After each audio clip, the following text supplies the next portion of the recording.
Hey guys, welcome back, FranTiC FlameZz here, and today I've got a new Call of Duty Advanced Warfare Best Class Setup video for you guys. And if you've never tuned into one of these before because you're a new subscriber, I hope you enjoyed today's video and I hope you find it helpful. So we're going to be getting straight into the class.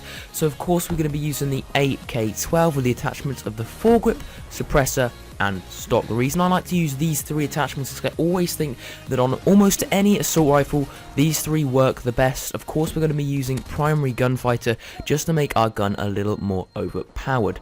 So foregrip obviously keeps the recoil down on your gun, so it's obviously almost an essential to the gun. Suppressor I like to use with the AK-12 because I think it keeps you off the radar a bit more. You can be a little more stealthy and get those higher streaks a bit easier. And stock is where you aim down sights faster. This is really helpful if you're going to be coming in close or far gunfights, as you can move around quicker whilst aiming down the sights.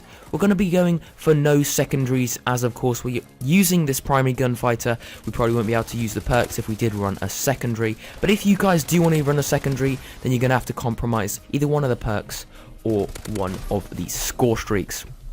So moving on to the perk now. For perk 1 I'm going to be using lightweight. Now I almost use this for every single class. I sometimes switch it up with a low profile. It's up to you what you use. You can use low profile, but I would definitely recommend lightweight. It just adds a bit of an advantage when you're in the gunfights. For perk 2, we're going to be using peripherals. If you don't know what this perk is, basically what it does is it gives you an extended minimap. As you can see in the top left of my gameplay right now, the minimap is a rectangle, whereas if I didn't have this perk on, it would only be a square, giving me a disadvantage when we have UAVs or when someone is using an unsilenced weapon. Perk 3, we're going to be using toughness and blast suppressor. Now you've seen in all three of the last videos I've used these two perks together, as these are my favourite perks on this class.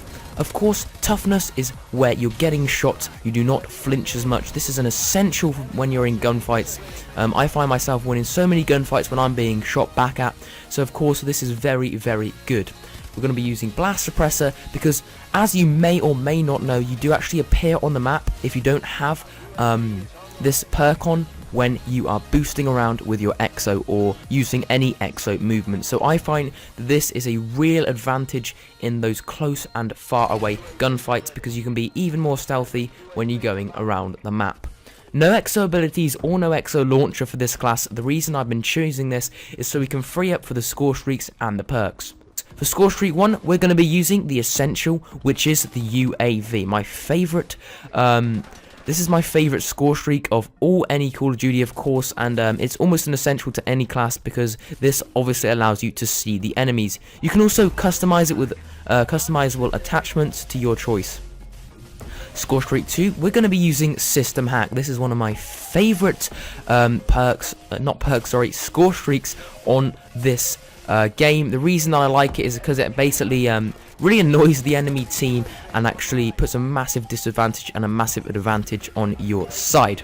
For score streak 3, we're going to be using the Warbird with AI controls. The reason I stuck AI controls on this one is because I actually don't like using the Warbird manually. I think it's very, very hard to use, and when you put this on AI, it basically gives you a stealth dropper, and stealth droppers, as we know in Black Ops 2, were very overpowered, and we know that this is going to get you a lot of kills. When I bring this thing out, it normally gets me about 4 to 5 kills, whereas if I was using it manually, I'd only be getting a maximum of about 2 kills.